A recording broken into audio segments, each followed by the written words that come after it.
역대하 17장을 읽었습니다. 자, 아사가 3년 동안 병이 들어가지고 발의 병이 들어서 하나님을 찾고 하나님을 의지했으면 하나님이 그를 치유해 주셨을 것인데 그렇지 아니하고 하나님 찾지 아니하고 오히려 또 하나님의 종들을 옥에 가두고 죽이고 하는 이런 악을 마지막 그만 그의 전생에는 정말 화려하게 하나님을 잘 의지했지만 후생에는 그렇게 하나님을 떠난 이런 악을 범하였기 때문에 발의 병이 들어서 죽게 됩니다. 그의 아들 이제 여호사밧이 왕이 되는데 이 여호사밧은 하나님을 전적으로 섬겼던 그런 사람이었습니다. 그래서 유다의 모든 성읍을 견고하게 만들었고 또 에브라임 성읍에서 뺏었던 그 성문들을 이런 성읍들에게도 군대를 주둔시켰어요. 하나님께서 여호사밧과 함께 하셨습니다. 그래서 정말 하나님이 그들을 축복해 주셨는데 여호사밧은 하나님 아버지께 구하고 그의 계명을 지키고 이스라엘 행위를 따르지 아니한 그러한 아주 철저하게 하나님을 섬겼는데 그렇기 때문에 하나님께서 그 나라를 아주 견고하게 만들어 주셨습니다. 그래서 그 주변에 있는 사람들뿐만 유다 백성들조차도 여호사밧을 공경하고 예물을 갖다 드렸고 또 그 주변에 있는 블레셋 사람들 이런 사람들 주변에 있는 나라도 여호사밧에게 예물을 조공을 바치는 이러한 일들이 일어나게 됐습니다. 이처럼 여호사밧이 강해지고 하나님을 의지하니까 하나님이 그 주변에 있는 사람들을 두렵게 만들고 그를 함부로 하지 못하도록 만들어서 각 나라가 견고해지고 강건해지는 이런 역사가 이루어졌는데 여호사밧은 레위 지파 그리고 제사장들 레위 사람들 이런 사람들을 각처로 보내가지고 하나님의 율법과 말씀을 가리키게 하고 아세라상과 바알 신앙을 회파해 버리고 오직 하나님만을 섬기도록 이렇게 지역마다 다니면서 교육을 시키는 일에 아주 전적으로 행했습니다. 자, 그러니까 모든 사람들이 하나님 앞으로 돌아오게 됐고 나라가 부흥이 일어나게 되어질 수밖에 없었겠죠. 자, 그러다 보니까 그의 주변에 아주 강한 군사들이 그러한 힘 있는 일꾼들과 군인들이 배치가 되어서 주변에 있는 나라가 일절 그를 가까이 하지 못하고 침입할 생각조차도 못하고 오히려 조공을 바치는 이러한 일들을 이루게 되는데 이 모든 것이 다 하나님이 그와 함께 하셨기 때문에 그렇게 된 것입니다.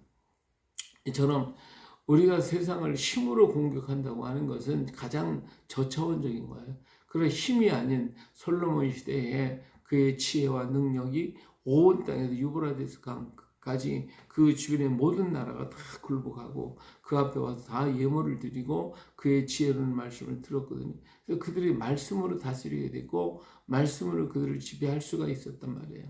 이처럼 최고의 강한 역사는 전쟁이 아니고 인간의 힘이 아니라 지혜의 말씀, 하나님의 말씀을 가지고 다스릴 때 이루어지는 거예요.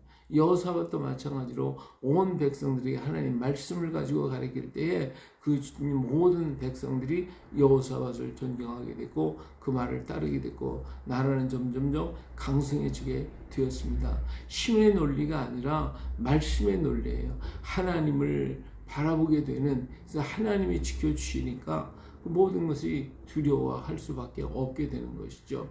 그런 거로 내가 지키려고 할 때는 많은 군사, 많은 재물 모든 게 다 필요하겠지만 하나님이 함께 할 때는 그게 필요 없어요. 오직 말씀이 그들을 주장하고 하나님의 위엄이 그들을 주장하기 때문에 그 힘이 아니고 하나님의 말씀의 위력으로 하나님의 권위로 그 나라가 견고해지는 것입니다.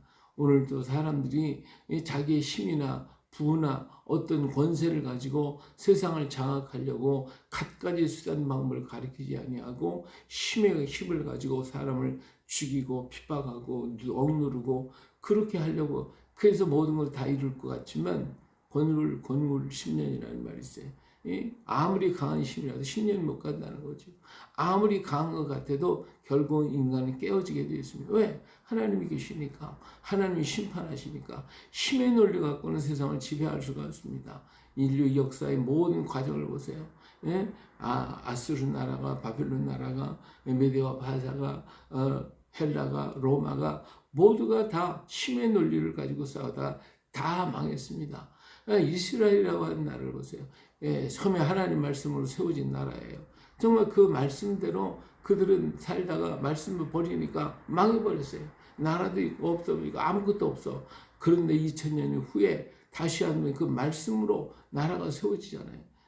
그런데 그들이 오늘 또 깨닫고 말씀을 붙들고 하나님 뜻대로 걸어가도 빨리 예수 그리스도의 십자가 아래 올 때 더 큰 하나님 은혜를 주실 것인데 그들이 지금 뭘 하고 있어요? 말씀의 논리가 아니라 율법의 논리 그리고 힘의 논리를 가지고 주변의 애들하고 계속해서 싸우고 있잖아요.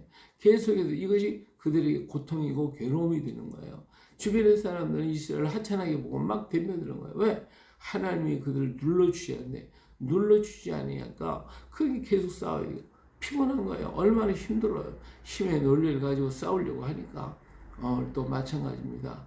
우리가 진정 힘은 하나님의 능력입니다. 하나님의 말씀의 권세 그리고 하나님의 능력이 누를 때에 주변의 나라가 평탄해집니다. 지금도 우리 나라가 아주 여러 가지로 연약한 가운데 있지만 그러나 모든 중국이나 북한이나 주변의 모든 나라들이 아무리 강하다 할지라도 하나님 눌러버리시니까 지금 꼼짝 못하고 있는 거지만 우리가 하나님을 버리고 내 멋대로 내 뜻대로 해보겠다고 그러면 인간의 논리 갖고 그들을 하나님 풀어줘 버리면 어떻게 되겠어요? 그들이 일어나서 우리나라하고 짓밟으려고 하면 그 가지고 아무것도 아니죠. 하나님이 눌리기 때문에 하나님이 지배하기 때문에 꼼짝 못하는 거예요. 하나님의 논리를 가지고 세상을 다스리고 세상의 역사를 일으켜야지 내 힘의 논리, 지혜의 지식의 논리, 재산의 논리 모든 것 갖고 눌러봐야 되지를 않습니다. 세상의 권력들, 역사의 모든 권력들 다 무너졌어요. 그리고 힘을 가지고 또 권세나 또 물질을 가지고 다스리려고 했던 금과 같은 바빌론 나라도 망하더라고요. 힘을 가지고 있던 로마도 망하더라고요. 모든 것이 다 망해요.